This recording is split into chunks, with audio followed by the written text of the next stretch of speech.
우리가 지금 3월 무슨 달이죠? 예, 소망의 날입니다. 그리스도 예수 부활의 소망이 여러분에게 가득하기를 주님의 이름으로 축원드립니다. 이 세상은 너무나 불투명한 세상을 우리가 살아나가잖아요. 사회도 그렇고 우리의 삶도 경제적인 부분들도 굉장히 미래적으로 불투명한 삶을 살아나갑니다. 이 불투명한 가운데 지금 성경은 뭘 얘기하잖아요. 불투명한 미래 가운데 소망을 가져라. 이렇게 얘기를 해 주고 있거든요. 자, 그렇다면 불투명한 미래 가운데 소망을 가지려면 어떻게 해야 할까요? 오늘 본문의 민수기 14장 1 절로 10 절의 말씀을 통해서 이 부분을 우리가 좀 다루려고 합니다. 오늘 읽은 본문을 보면 12 명의 정탐꾼의 이야기가 등장을 합니다. 모세는 마침내 백성을 이끌고 가나안의 입구인 바란 광야에 이릅니다. 이제 곧 가나안에 들어가야 해요. 그래서 12 지파에서 한 명씩 12 명의 지도자를 차출을 합니다. 그리고 들어갈 땅 가나안을 어떻게 보면 실사하기 위해서 정탐을 보내는 거죠. 지금 그림 나와 있는 건 뭐냐면 12 명의 정탐꾼의 정탐로예요. 거리가 꽤 됩니다. 민수기 13장 21 절에 보면 신광야에서 하맛 어기까지 정탐하기 위해서 라고 얘기를 하고 있고요. 신광야는 가나안 땅 지금 그림에 보듯이 제일 남쪽 경계선을 얘기하고요. 그리고 하맛 어기는 최북단 저 위쪽에 경계선을 이야기합니다. 그 가나안 땅 남쪽 끝에서 북쪽 끝까지 약 160km의 땅을 두루 살펴보고 와라. 이렇게 그들에게 사명을 준 겁니다. 그래서 12 명의 각 지파 12 지파에서 12 명의 대표를 엄선해서 중책을 맡겨서 이거 며칠을 보는 게 아니에요. 굉장히 거리가 크잖아요. 그러니까 40일 동안 정탐을 하고 이제 보고가 들어오는 거예요. 그래서 12 명의 정탐꾼의 정탐을 마치고 돌아와서 마침내 보고를 합니다. 그런데 이상하게 10 명의 정탐꾼과 2 명의 정탐꾼의 정탐 보고 내용이 달라요. 12명 중에 갈렙과 여호수아 두 사람은 굉장히 긍정적인 보고를 합니다. 그래서 그 긍정은 굉장히 절대적 긍정이에요. 그러니까 그 땅은 언약의 땅, 하나님이 약속한 땅대로 젖과 꿀이 흐르는 땅이고, 그리고 하나님이 그 땅을 우리에게 주셨다. 예? 막 기대찬 그런 보고를 합니다. 근데 나머지 10 사람은 굉장히 부정적인 보고를 하는 겁니다. "우리가 가나안 땅에 들어간다는 것은 불가능하다. 왜냐하면 그 땅은 젖과 꿀이 흐르는 땅이 아닌 사람을 삼킬 정도의 땅이다. 그곳 사람들은 모두 장대같이 커서 우리는 그들과 비교하면 메뚜기 같았다. 그리고 그곳 성벽은 완전히 철벽으로 우리 가나안에 들어가기에는 불가능하다." 이렇게 보고를 한 겁니다. 자, 이 보고를 받은 백성들은 누구의 말을 믿었을까요? 여호수아와 갈렙이 이야기한 긍정적인 하나님이 그 땅을 젖과 꿀이 있는 땅을 우리에게 주셨다. 막 기대에 찬 그 이야기에 긍정을 하며 받아들였을까요? 아니면 10 명의 정탐꾼이 얘기한 부정적인 보고를 받아들였을까요? 예, 부정적인 이 백성들이 이야기를 들었어요. 그리고 받아들이고 그걸 믿었어요. 어떡합니까 이 백성들이? 아무 일도 지금 진행도 하지 않았는데 절망하고 낙심하고 밤새도록 통곡을 합니다. 이거 얼마나 참 이게 황당하고 우스운 일입니까? 10 명의 정탐꾼은 하나님이 언약해 주신 언약을 잊어버렸던 사람들인 거예요.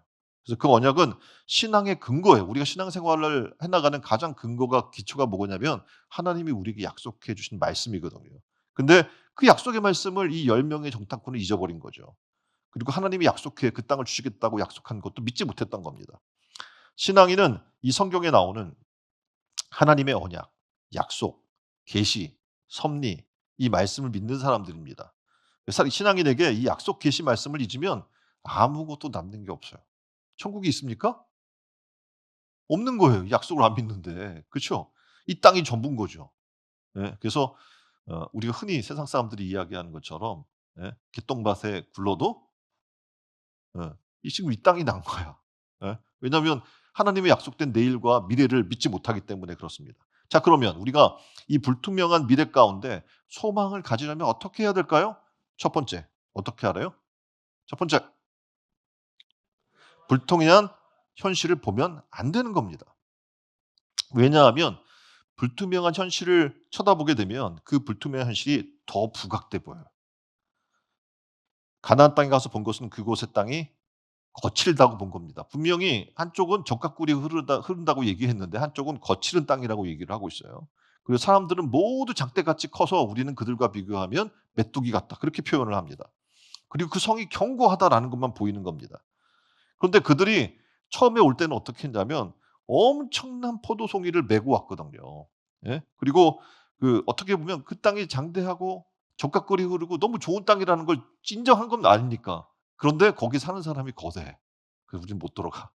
괜히 우리를 애굽에서 끌고 와 가지고 여기서 광야에서 우리를 죽게 만들어 막 그러면서 하소연하고 그렇게 되는 거죠. 그들은 적과 꿀이 흐르는 땅임을 보았음에도 그게 보이지 않는 거예요. 겉에서 그 성을 보기에 견고한 것처럼 보이지만 하나님이 그 땅을 주시겠다고 얘기하고 있는 거 아닙니까? 그렇다면 어떡합니까? 하나님이 약속하신 건 반드시 이루시는 하나님을 우리는 믿어야 하는 겁니다. 근데 그들은 반대로 크고 견고하고 사람들은 장대 같고 땅은 황무지 같아.'라고 역설적으로 어떻게 보면 거꾸로의 이야기를 그들은 하고 있는 겁니다. 다시 말하면 현실의 이 모양이 하나님이 주신 소망과 하나님이 주신 약속을 잊어버리게 만든 겁니다. 하나님은 모세를 통해서 수없이 가나안에 약속을 주셨습니다. 근데 놀랍게도 이들이 잊어버리니까 지금 왜 출애굽했는지를 잊어버린 거예요. 그러니까 출애굽한 목적이 뭡니까? 주신 가나안에 들어가기 위함이에요. 목표가 가나안이잖아요. 광야예요? 아니에요. 광야는 통과하는 곳이고 목표는 가나안이란 말입니다. 광야에서 40년 동안 고생했어요. 그 이유도 뭐예요? 약속의 땅 가나안, 젖과 꿀이 흐르는 가나안에 들어가기 위함입니다. 하나님이 그들에게 가나안에 들어가게 하겠다고 분명히 약속해 주셨다는 거예요. 그럼에도 불구하고 결정적인 순간에 이들은요. 하나님의 말씀에 대한 확신도 그리고 믿음도 없었습니다. 그리고 이 약속을 못 믿으니까 지금 현실만 보이는 거예요. 지금 광야의 땅만 보이는 거죠. 그리고 눈에 보이는 것은 지금 하나님의 약속은 아득하고 지금 현실은 낭망적이고 그런 거죠. 이렇게 내 안에서 믿음이 약해지면 하나님의 약속이 흐려집니다. 말씀이 고갈될 때 이 어떻게 보면 현실의 문제점이 더 크게 부각돼 보이는 겁니다. 내 안에 믿음과 말씀과 영이 강하게 역사할 때는 현실은 아주 작게 보여요. 그래서 우리가 찬송을 부를 때도 얘기하잖아요. 예. 하나님을 크게 보는 믿음을 가져라. 그러니까 세상이 아니라 누구를? 하나님을 바라볼 수 있는 믿음의 눈이 열기를 주님의 이름으로 축원드립니다. 그래서 우리가 하나님의 약속의 말씀을 붙들고 살아나가면 흔들림이 없는 겁니다. 근데 약속의 말씀을 읽는 순간 현실만 보이고 좀 어려운 현실 그리고 지금까지 이끌어진 하나님의 놀라운 은혜의 축복들은 다 사라져 버리는 겁니다. 그래서 아골골짝 빈들에도 어떻게 보면 어디든지 가겠다라고 찬송하는 사람 누구냐면 하나님의 약속을 믿는 사람들이에요. 이걸 안 믿으면 어떻게 가겠어요. 그쵸. 아골골짝 빈들을 내가 왜 가? 이렇게 생각하겠죠. 하나님의 약속을 믿는 사람은 현재 가난해도 상관없어요. 오히려 그 삶이 감사하고 기쁨이 있고 행복하기도 합니다. 어떻게 보면 수많은 사역자들이 있어요. 이 사역자들이 미쳤어요? 어떻게 보면 삶이 그렇게 넉넉하지 않고 힘들어 이 길은. 근데 왜 그 길을 가려고 그 사람들이 할까요? 예 그들에게는 어떻게 해요? 하나님이 주신 약속의 말씀이 있기 때문에 그렇습니다. 근데 만일 말씀과 언약이 흐려지게 되면 캄캄해지는 거예요. '왜 이 길을 내가 선택했지? 내가 왜 바보같이 세상의 삶을 살지?' 이렇게 생각이 되는 거예요. 거기에 무슨 소망이 있겠습니까? 그냥 현실적인 보는 그런 문제점들만 계속 부각되고 보이면 그 현실 가운데 뭐가 나오겠습니까? 불평과 불만과 짜증과 넋두리와 두려움의 말들만 나오게 되는 겁니다. 자 10 명의 정탐꾼은 이 마음이 하나님의 약속의 말씀이 사라졌어요. 그러니까 영이 고갈돼요. 그러니까 어떻게 보면 이 사명이 무거워요. 그리고 앞으로 약속해 준 약속도 믿을 수가 없어요. 그러니까 암담한 거예요. 그 절망적인 얘기를 그들이 해요. 그러니까 어떻게 보면 직분자들이 얼마나 중요한지를 지금 이 10 명의 정탐꾼과 2 명의 정탐꾼을 통해서 그러니까 총 12 명의 정탐꾼을 통해서 말씀해 주는 거예요. 왜냐하면 직분자들이 하나님의 약속을 믿지 못하고 소망을 갖지 못하면 그들이 말씀도 없고 언약에 대한 어떻게 보면 미래에 대한 소망도 갖지 않고 안목도 없으면 어떻게 해요? 자기 자신만 불행한 거 아니에요. 직분자이기 때문에 자기 자신만 불행한 것이 아니라 지금 이들 10 명의 정탐꾼처럼 백성들을 불행하게 만들어요. 그리고 이 보고를 듣고 사람들을 비관하게 만듭니다. 그리고 비탄에 빠지게 만들어요. 낙심하게 해요. 불행하게 해요. 그 어떻게 보면 이 순박한 백성들이 이 이야기만 듣고 아무 일도 일어나지 않았는데 밤새도록 뭐 하고 있어요? 통곡하고 있는 거예요. 그 여러분 직분자들의 역할이 얼마나 중요한지 지금 얘기해 주고 있는 거예요. 우리는 하나님의 약속을 믿어야 합니다. 그리고 그 믿음 가운데 소망을 가지고 소망적인 이야기들을 하곤 한 여러분 되기를 주님의 이름으로 축원드립니다. 그래서 불투명한 현실을 보지 마십시오.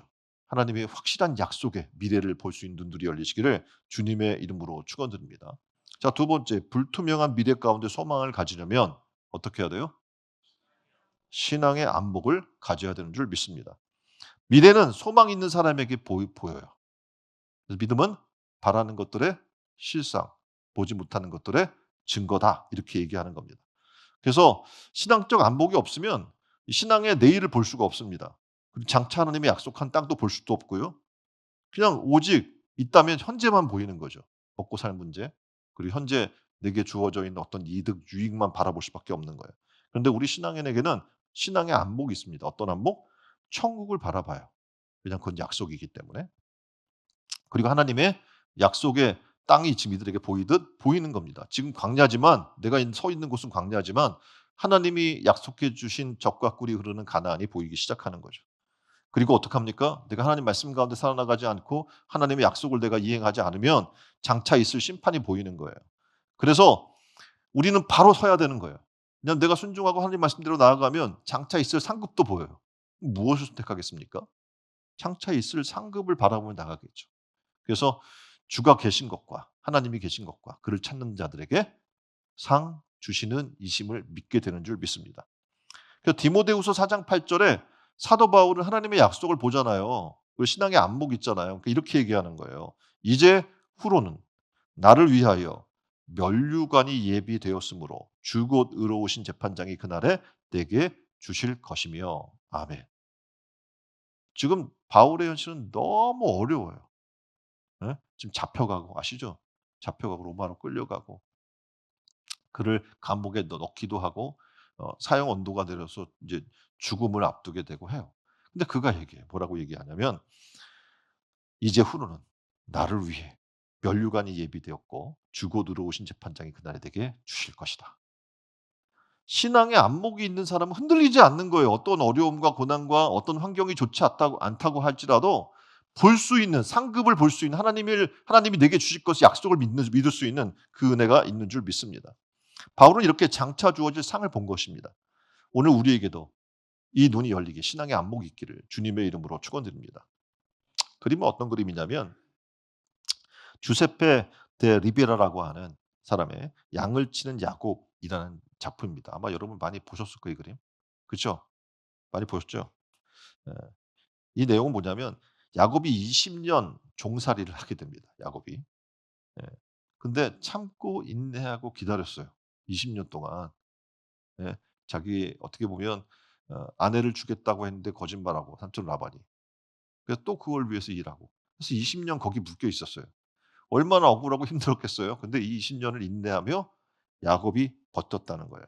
왜냐하면 그는 하나님이 약속했던 그 약속에 대한 부분들을 바라보는 신앙의 안목이 있었기 때문에 그래요.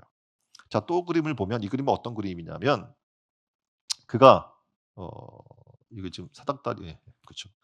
베델에서 본 언약이 있는 그 내용입니다. 밧다라람에 있는 외삼촌 집으로 가는 야곱은 굉장히 두렵습니다. 이유인즉슨 뒤에 형이 쫓아와서 자기를 죽이려고 해요. 그러니까 이 두려움으로 힘을 다해서 도망가고 있는 거예요. 게다가 한 장소에 이르렀어요. 그리고 한도를 쥐어서 힘겹게 잠을 청합니다. 근데 밤새 야곱은 꿈에서 사닥다리 천사들 그리고 하나님을 보게 되는 거예요. 얼마나 놀랐는지 이 구절에 보면 본즉 이 말을 세 번이나 반복하고 있어요. 그러니까 홀로 너무 외롭고 무서운 밤을 보내요. 왜냐하면 형이 나를 죽이고 지금 쫓겨가고 지금 삼촌 라반의 집으로 지금 도망을 가려고 하는 과정 가운데 얼마나 도망자 신세가 괴롭겠습니까? 그런데 하나님이 나타나신 거예요. 예. 그리고 어떻게 해요?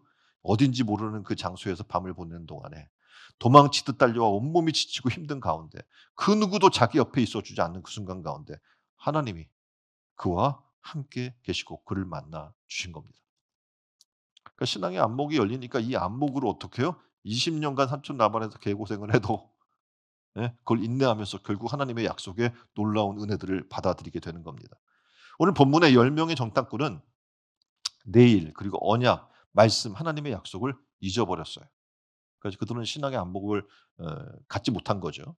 그래서 주님을 크게 보는 믿음을 가져야 되는데 그들은 그런 안목이 없게 되니까 어떻게 됩니까? 현실이 두려울 수밖에 없어요. 아까 얘기했던 야곱도 형이 따라오고 자기를 죽일지 모른다는 두려움과 지금 현실에 어떻게 보면 아무것도 없이 도망 다니는 자기의 처지가 어 한탄이 되고 삼촌 라반의 집에서 20 년이나 묶여서 노예 생활하는 것 노예처럼 생활하는 것이 종 생활하는 것이 얼마나 고달프겠습니까? 근데 그 가운데 그의 눈이 열리고 하나님의 약속을 보니까 삶이 달라지게 되는 거예요. 자, 그림처럼 거인과 같은 안악 자손을 보고 10 명이 전당권 두려움에 사로잡힙니다. 그 자신들이 "그들은 장대하고 우리는 메뚜기 같다."라는 표현을 하면서 자신들을 어떻게 보면 두려움 가운데 빠지게 만든 겁니다.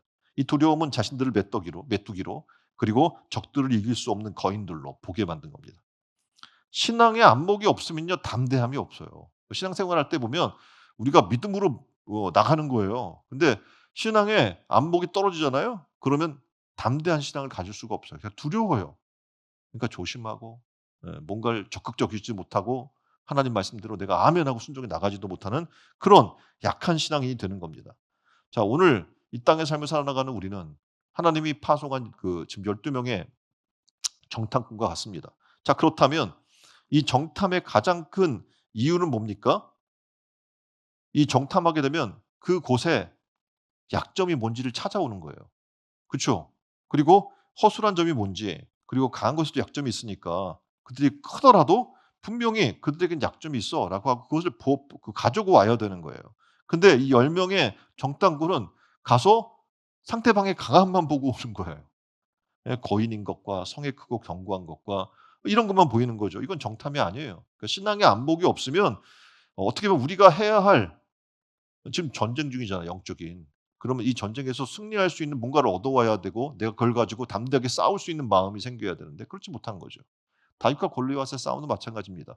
수많은 이스라엘의 백성들은 골리앗의 거대함을 보는 거잖아요.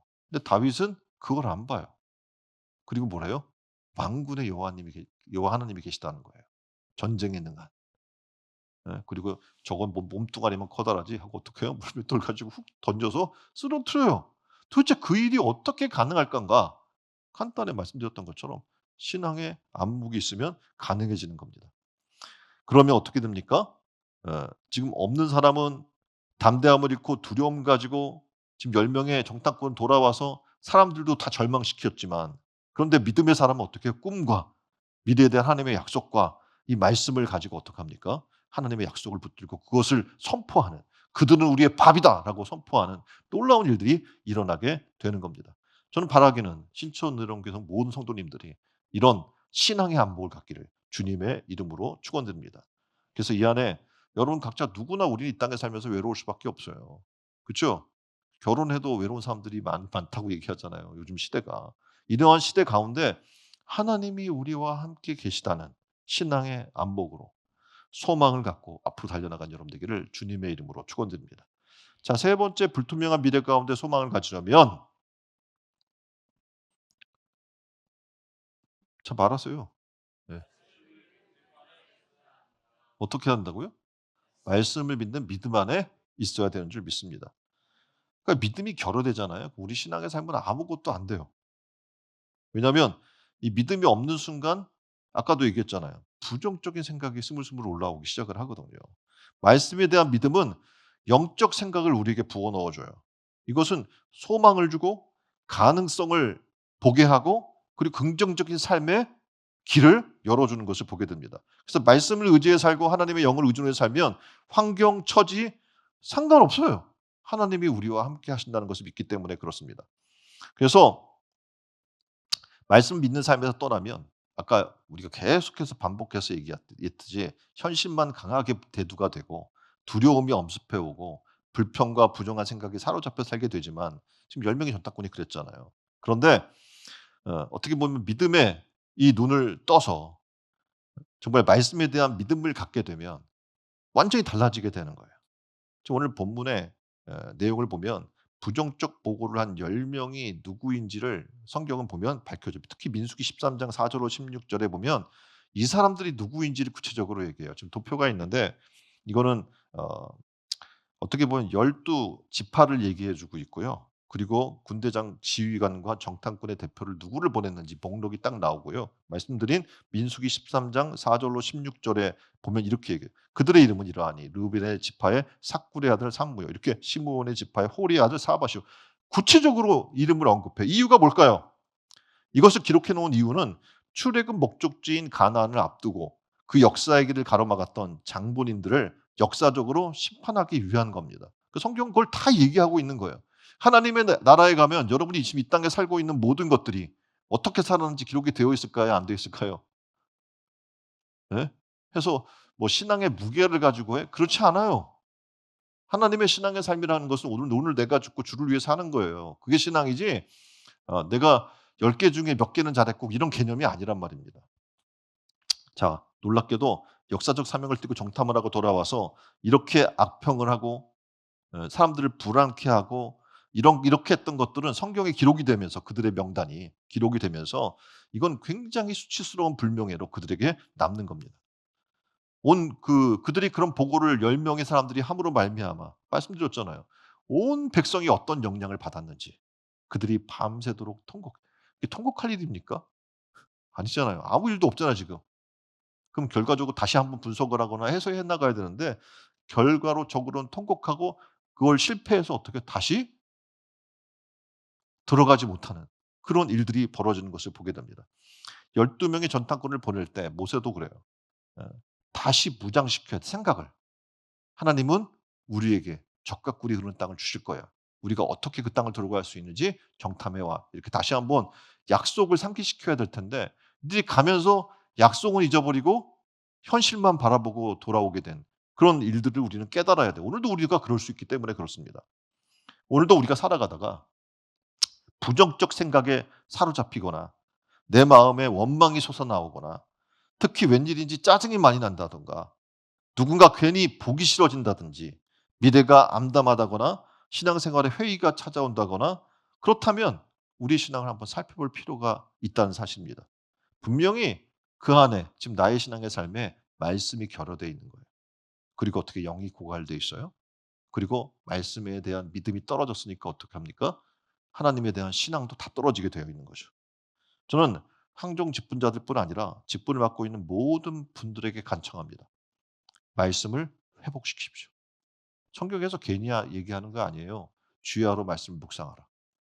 왜냐하면 말씀이 우리를 믿음 안에 머물게 하거든요. 말씀이 없으면 세상 얘기로 우리의 생각과 마음이 가득 찰 수 없기 때문에 가득 찰 수밖에 없기 때문에 그렇습니다. 또한 쉬지 않고 기도하는 자리로 나아가십시오. 그리고 끊임없이 말씀을 믿는 믿음 안에 서 있는 이 한 해가 되기를 주님의 이름으로 축원드립니다. 네 번째, 불투명한 미래 가운데 소망을 가지려면 어떻게 하면 됩니까? 네, 그렇습니다. 하나님의 섭리와 기적을 잊지 말아야 됩니다. 여기서 결여된 것은 그들이 오기까지 어떻게 보면 하나님이 약속해 주신 약속이 무엇인지를 까맣게 잊고 있다는 겁니다. 하나님은 그들에게 적과 꿀이 흐르는 이 가나안에 대해서 수없이 약속하고 계십니다. 그리고 이 백성들이 가나안에 가기까지 나타났던 수많은 기적들이 있어요. 그 여기까지 올 때 그냥 뿅 하고 나타난 게 아니에요. 수많은 기적을 통해서 여기까지 오게 한 거예요. 그러니까 다시 말하면 하나님의 개입이 있었고 하나님의 역사가 있었고 하나님의 함께 하심이 있었다는 얘기입니다. 자, 그림 볼까요? 이 그림은 뭐냐면 출애굽할 때까지 지금 광야에서 생활은 빼더라도 출애굽할 때까지 그 가운데 하나님이 10 가지 재앙을 줘요. 그래서 그들을 건져요. 이집트에는 수많은 신이 있어요. 그 종교다원처럼 굉장히 많은 신을 믿었는데 바로 자신도 사람들에게 신으로 추앙받는 바로 자체도 바로 왕 자기도 추앙받는 존재였습니다. 그래서 이 10 가지 재앙들을 보면 이집트 신들에 대한 심판과 관련되어 있습니다. 예를 들면 지금 요 첫 번째 그림에 등장하는 것처럼 나일강의 신이 있어요. 나일강의 신을 뭐라고 하냐면 하피라고 해요. 그 강이. 근데 하나님이 그들이 믿었던 나일강 신을 하피를 어떻게 해요? 없애버리는 거예요. 못 쓸모없게 만든 거예요. 어떻게? 피로 변하게 한 거예요, 피로. 믿었던 신이 아무런 도움이 안 돼요. 두 번째 또 뭐라 그래요? 그 개구리 떼를 보내잖아요, 재앙이. 근데 그들이 믿었던 이 개구리 떼는 뭐냐면 개구리가 그들이 믿던 우상이었거든요. 왜냐하면 이 개구리 모양의 신은 다산과 또는 어떻게 보면 부활을 의미하는 헤케드라고 하는 신이었어요. 예, 근데 "야, 그렇게 니들이 믿는 그 개구리 신이 어떤가를 한번 맛을 봐라." 그러고 또 개구리 떼를 보내주신 거예요. 그랬더니 그 신이 자기들을 막 괴롭혀. 너무 괴로운 거예요. 그래서 몰아달라고 부탁을 하잖아요. 누구에게? 하나님에게. 또 그다음 뭐가 이가 오잖아요, 이. 예? 근데 이가 오는데 이 이는 대지의 신 게부라고 하는, 거였어요, 이 모양의. 예? 그 신이야 이것도. 근데 그 신이 자기들을 어떻게 해요? 괴롭혀. 그 또 어떻게 하나님에게 몰아달라 쫓아달라고 얘기해요. 이 과정을 통해서 놀랍게도 어떡합니까? 어 이집트인들이 자기가 지금 믿고 숭배하던 신들이 하나씩 힘없이 무너져 가는 것을 보면서 자기 자신들이 믿었던 신들이 얼마나 무능력하고 실체가 얼마나 허무한 건가를 깨닫게 만들어요. 그리고 이 신들을 징벌하는 하나님이 과연 어떤 신인지, 이 하나님이 어떠한 능력을 가지고 있는 신인지 확인하게 되는 겁니다. 저는 이 시대가 지금 정말 어떻게 보면 이 당시 애굽 시대와 너무 흡사한 것 같습니다. 왜냐하면 이 시대는 많은 사람들이 정말 무속신앙에 빠져 있어요. 왜냐하면 지금 한 치 앞도 보지 못하니까 무속신앙이라도 믿는 거예요. 전문이라도 치고 어떻게 될 건가지 궁금해하고 그것을 의지하려고 하는 수많은 사람들이 생겨나는 것을 보게 돼요. 근데 믿음의 길로 가는 순간 여러분 깨닫게 될 거예요. 여러분이 의지했던 우상 같은 것들은 뭐예요? 도리어 무너뜨리고, 지금 물과 같은 것을 의지해서 그 물이 나의 생명수야 이렇게 생각했던 것들이 피로 변하고, 예. 여러분이 막 다산의 신이라고 개구리를 믿었는데 그 개구리가 어떡합니까? 나를 괴롭히고. 그러니까 실질적으로 도움이 되고 실질적으로 이 모든 것들의 주인인 분이 누구냐면 하나님이신 것을 깨닫게 됐다는 거예요, 그에서. 마찬가지로 이 시대에 수많은 신들이 존재합니다, 이 땅에. 우리는 깨달아야 돼요. 하나님만이 참 신이며 만군의 하나님임을 깨달으시길 바랍니다. 그래서 그 하나님을 바라보고 의지하는, 그리고 그들을 지금 애굽에서 출애굽해서 가나안 앞까지 이끌어오신 이가 누구냐면 바로 살아계신 하나님이며 그 하나님의 섭리와 기적이 있었음을 그들은 믿었어야 돼요. 근데 믿지 못한 겁니다. 오늘도 그래요. 우리는 지금 얼마나 하나님의 큰 은혜 가운데 사는지 모릅니다. 그렇죠. 지금까지 인도해 온 것이 누구예요? 하나님의 은혜예요. 근데 놀랍게도 이 열 명의 정탐꾼과 같이, 그걸 못 보면 지금 현실을 자꾸 보는 거야. 지금 우리가 삶이 어렵고, 우리가 지금 키가 큰 저 사람들을 보면서 우리가 싸울 수 없어. 우리의 지금 체격으로는. 그리고 이 상대방의 것들을 보면 '아, 우리가 지금 물질적인 부분도 약해.' 하고 두려워하는 거예요. 근데 잘 기억하십시오. 하나님이 어떻게 하셨는가. 자, 그림을 보면 홍해 앞이에요. 홍해 앞인데 오도 가도 못해서 쩔쩔쩔 매는데 넘실거리는 홍해 바다가 그들을 앞을 가로막고 있는데 하나님이 함께 하시니까 그 바다를 두 쪽으로 갈라요. 그리고 유유히 건너가게 하는 겁니다. 누가? 하나님이 하셨어요. 더 놀라운 것은 이 기적 뒤에 애굽 철마가 따라와요, 철병거가. 그런데 놀랍게도 갈랐던 하나님께서 그것을 다시 덮쳐서 따라오는 애국 군대를 수장시켜 버리는 장면도 우리는 목격하게 됩니다. 그리고 이 마른 광야에서 구름 기둥과 불 기둥, 그리고 반석에서 물을 내시면서 여기까지 오는 동안 수많은 적들을 물리쳤던 하나님을 기억하라고 지금 하나님은 얘기하고 계시는 겁니다. 그런데 놀랍게도 이 10 명의 정탐꾼은 그걸 다 잊어버린 거예요. 그들이 장대같이 그럼 뭐 합니까? 하나님은 어떻게 하셨어요? 이 놀라운 일들을 이루신 하나님이에요. 그래서 우리가 현실을 살아나가는 우리가 지금 하나님의 놀라운 기적과 이사와 나와 함께 하심을 잃어버리게 되면 우리도 굉장히 비참한 모습 가운데 거할 수밖에 없어요. 지난 어떻게 보면 49 년의 역사가 지금 가나안 앞에 서 있는 이스라엘과 너무 흡사합니다, 우리가. 게랑으로 바위치기라는 재개발 과정에서 도저히 할 수 없는 싸움을 싸워서 승리케 하신 거예요, 지금 이들처럼. 아무런 군대도 없고 무기도 없는 그들을 하나님이 대적해 싸워 주신 거 아닙니까? 그리고 지금 우리가 서 있는 이 땅이 가나안의 적과 꿀이 흐르는 땅임에도 불구하고 하나님의 계획이 너무 커. 지금 가나안에 들어가 봤더니 정말 족과 꿀이 흐르는 땅인데 이건 내가 받기에는 너무 큰 것 같아. 왜냐하면 너무 거기를 쌓으려고 하니까 장대 같은 사람들이 있고 포도 송이만 봐도 저렇게 크고 좋은데 우리가 먹기에는 우리는 감당할 만한 그릇이 아니야. 뭐 이렇게 스스로 생각하고 있는 거 아닙니까? 그런데 생각해 보세요. 우리가 서 있는 이 땅이 가나안의 족과 꿀이 흐르는 땅이에요. 하나님의 계획은 우리의 생각보다 너무나도 크고 놀라움을 우리는 보고 있습니다. 그런데 우리 스스로가 믿음이 없으면 어떤 일이 생기냐면 감당할 수 없다고 자꾸 얘기하는 거예요.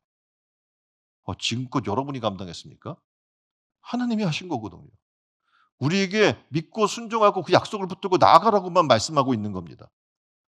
당연해요. 뭐 이전이나 지금이나 돈 있는 사람 있습니까? 없어요. 이전이나 지금이나 뭐 능력 있는 사람 있습니까? 없어요. 너무 황당한 것은 이게 너무나 큰 은혜를 받고 나니까 이거를 감당하고 해 나가는데 이게 너무 감격스럽게 막 할렐루야 하면서 달려나가야 되는데 그렇지 못한다는 거예요. 그리고 어떻게 해요? 이전에 다 쓰러져 가는 건물이 좋다고 얘기하는 사람까지 있어요. 얼마나 황당합니까? 성전 건축을 한 지 벌써 5 년이 돼 가고 여러분이 아시는 것처럼 그러니까 저는 지금 상상할 수 없는 싸움을 싸우면서 하나님이 얼마나 강력하게 도우시는지를 실제적으로 체험하고 하나님이 아니면 난 살 수 없고 하나님이 아니면 여기까지 갈 수 없다는 걸 너무 뼈저리게 느끼고 있거든요. 그러면 자 지난 5 년이 지금 건축한 지 5 년이 다 돼 가는데 시공비 소송이 또 들어왔어요 막판에는. 그래서 이거를 4년 반 싸웠어요. 1 심, 2 심 이 과정이 얼마나 힘든 줄 아십니까? 이거는 어떻게 보면 시공사가 유리해서 싸워서 이길 수 없는 싸움이에요. 근데 싸워서 이긴 정도가 아니라 완전 승소했어요. 예? 완전 이게 사람들이 이러고 있는데 이게 얼마나 큰 기적이고 이산지 여러분이 지금 못 느껴서 그래요. 하나님이 그런 놀라운 은혜를 주셨습니다. 놀라운 건 이렇게 승소하고 마무리가 되었는데 이걸 믿지 못하는 사람들이 있는 거예요. 예? 믿어지지 않습니까? 홍해 바다를 건너오고 사람들이 우리가 건너온 게 홍해 바다 이런 거와 같은 거예요. 근데 우리는 하나님의 은혜 가운데 지금 이 자리에 서 있습니다. 소망, 희망, 행복. 너무나 큰 은혜를 우리가 받았어요. 근데 안타까운 건 뭔지 아십니까? 이 소망, 희망, 행복은 이 전염되는 효과가 굉장히 작다는 거예요. 소망을 아무리 얘기해도 그것이 전염된 사람들이 드물어요. 그런데 이에 비해서 절망, 낙심, 분노, 부정은 전염성이 너무 큰 거예요. 자, 여러분 아까 두 가지 똑같이 보고를 들었잖아요. 하나는 "우린 망했다." 왜냐하면 하나님의 약속의 땅이라고 얘기는 했지만 거기 사는 사람이 너무 커. 성벽이 완전히 해서 "그들에 비하면 우리는 메뚜기 같아. 우리는 싸울 수도 없고 괜히 여기 끌려 나와 가지고 개고생만 한 거야." 하고 그 이야기를 믿는 사람들의 부류가 있고 여호수아 갈렙같이 하나님이 너무 족같리 흐르는 저 훌륭한 땅을 주셨는데 "그들은 우리의 밥일 뿐이야. 장대해 커. 아무 문제 없어. 지금까지 인도하신 하나님을 바라봐 봐." 예? 그럼 하나님이 어떻게 해요? 큰 거야. 위대하신 거야. 다윗이 골리앗을 봤을 때도 골리앗이 안 보여요. 왜냐하면 하나님의 크고 위대하심이 보이기 때문에 그래요. 그래서 우리에게 필요한 것은 믿음이에요. 믿음이에요. 신앙생활하면서 믿음을 가지려고 하지 않는다는 건 정말 황당한 일인 겁니다. 저는 바라기는 2026 년을 살아간 여러분에게 이 믿음이 있기를 주님의 이름으로 축원드립니다. 그렇지 않으면 우리 모두가 이 10 명과 똑같은 신앙의 길에서 떨어져 나갈 위험이 있기 때문에 그렇습니다. 천국도 잃어버릴 수 있어요. 이 열명과 똑같다면. 말씀이 내게 힘이 돼야 돼요. 그리고 그 말씀을 통해 기쁜 영적 안목을 가져야 돼요. 말씀의 능력을 체험해야 돼요. 그리고 이 약속을 믿고 나아가는 은혜가 있기를 주님의 이름으로 축원드립니다. 자 보면 그림에 보면 겨자씨입니다. 근데 겨자씨는 굉장히 작고 볼품없어요. 이게 떨어뜨리면 잊어버릴 수도 있고 손에 있지만 어디 있는지 보이지도 않을 정도로 작습니다. 근데 그 씨가 땅에 심겨지면 어떤 일이 벌어져요? 큰 나무가 된대요. 그리고 새들이 깃들일 수 있는 그런 커다란 나무가 된다라고 얘기합니다. 겨자씨는 작지만 그 안에 생명의 근원이 숨겨져 있기 때문에 그렇습니다. 내 안에 믿음을 가지려면 하나님의 약속의 말씀을 붙들어야 합니다. 약속의 말씀을 붙들려면 하나님의 말씀을 들여다봐야 되는 거예요. 그 말씀을 들어야 되는 거예요. 주야로 그 말씀을 묵상하면서 그 약속의 말씀 가운데 살아야 되는 겁니다. 그렇게 되면 다윗이 고백했듯이 여호와는 나의 목자시기에 내가 부족함이 없다라는 담대한 고백이 나오게 될 줄 믿습니다. 2026년을 살아가는 여러분에게 이런 소망된 삶이 열리기를 주님의 이름으로 축원드립니다. 말씀을 다시 한번 정리하고 기도했으면 좋겠어요. 불투명한 미래 가운데 소망을 가지려면 어떻게 하라고 해서 첫 번째, 불투명한 현실을 보지 말라고 했습니다. 두 번째, 신앙의 안목을 갖자고 말씀드렸고, 셋째, 말씀을 믿는 믿음 안에 있어야 하고, 네 번째, 하나님의 섭리와 기적을 잊지 말고 살자 이렇게 말씀을 드렸어요. 지금 하나님 앞에 고백하며 기도했으면 좋겠어요. 하나님, 불투명한 현실을 바라보며 두려워하는 내 모습이 있습니다. 하나님, 우리가 더 이상 그런 자리에 거하는 자가 아니라 믿음을 가지고 신앙의 안목을 가지고 하나님의 섭리와 기적을 잊지 않고 달려나가는 우리가 되게 해달라고 다 같이 한 목소리로 기도하시겠습니다.